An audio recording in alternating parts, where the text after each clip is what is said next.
This is an aluminum weld, and the wire for this weld was pushed out of the machine through a 116-foot long lead and ultimately out of a regular MIG gun. This is a stainless steel pulse program that makes vertical welds as easy as flat, and this TIG welder can clean and passivate stainless welds in one machine. Something I'd like to do this year is get out of the shop a little bit more and take some field trips and take you guys along to check out some of the cool stuff that's happening in the welding industry in my area and maybe further away. And I got a call a couple weeks ago from a friend of mine that said he's in town. He drove clear from Michigan across the country to demo some welding equipment at some potential distributors and asked if I wanted to come try them out. I figured I'd take a camera along and see if I can't grab some clips. I'm here with Chris from Kemppi. How's it going, everybody? So tell me a little bit about the company. First of all, thanks for coming. Yeah. I'm glad you get to try all the machines out. Kemppi, you know, they're a family-owned, third-generation company. They were established in 1949. They sell in many different countries on a global scale, so they are a global company. And coming soon, they're coming to the United States. There's a lot of equipment ranging from small dual voltage systems clear up to heavy-duty three-phase systems that were mostly on the MIG side. Now here on the industrial side of things, I was pretty impressed to see some cool technology. See, this unit is pushing aluminum wire through this long lead called the Super Snake, and then it has an intermediate feeder that puts some tension in the wire and puts the controls right where you're at. Here's your gas purge, wire jog. Now the last 16 feet is just a specially set up regular MIG lead through a standard MIG gun, and so you're still pushing all of that, and this is running pulsed MIG, and it runs as good as any push-pull gun that I've ever seen. And so it's pretty impressive to be able to get that much distance from the machine and still get this kind of performance out of the unit. So pretty cool stuff. It was also able to run double pulse without any issues, and that's pretty impressive through that Super Snake and their specially designed 16-foot MIG lead. Next, I'm going to try some stainless steel, and look how that wire just drops in the top of the feeder. I think that's a pretty well thought out system. Now this is a double pulse program that is running 98% argon, 2% CO2, so you don't have an expensive trimix with helium, and it's really impressive. That's a nice result given that I've never done this before especially.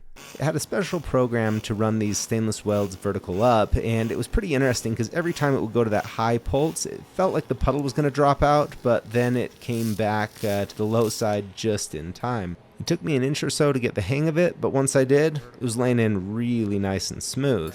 Now I took the stainless weld over to try out their passivation system, and so this cleans the oxide off and passivates the weld. So it's basically a weld cleaner, but it's actually their TIG welder, and it's built right into their AC TIG welders. You just attach this special brush right to the TIG torch, and it does the rest. So once you take a pass over there, clean it with this neutralizing solution, and it is just ready to go. So that's really nice to have that in the same machine as the TIG welders if you're doing stainless work.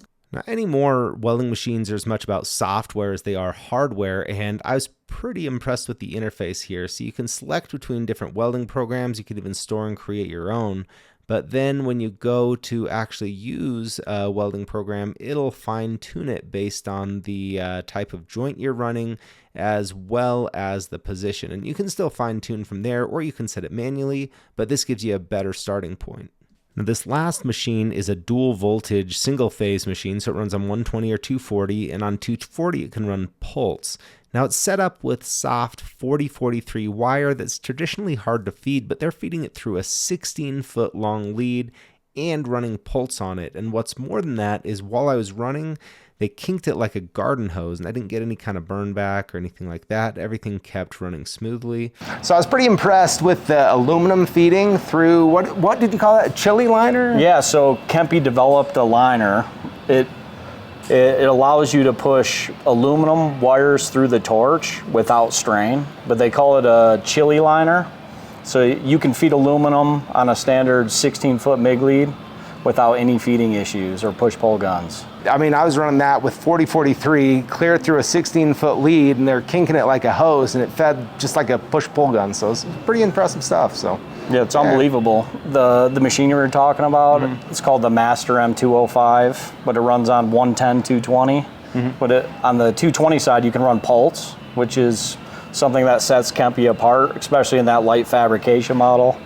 But it's a fireworks show is what I call it, but when we bend the torch like that and then they're welding and you don't see anything in the arc, like usually you get a burn back. Yeah. With these machines, you don't get anything. So when are we going to start seeing these machines up in distributors and in different places? So the official start of sale is August 1st, 2026 is the goal. Awesome. Thanks for letting me check these out, and look out for those. It's going to be some sweet stuff. It's good seeing you. Yeah, you too. Yep, thanks, Tom. too. Hey, thanks for coming along with me. If you enjoyed this or learned something, let me know by hitting that thumbs up below. And if you have some ideas for future field trips that you'd like to see me go on, let me know down in the comments. We'll see you next time.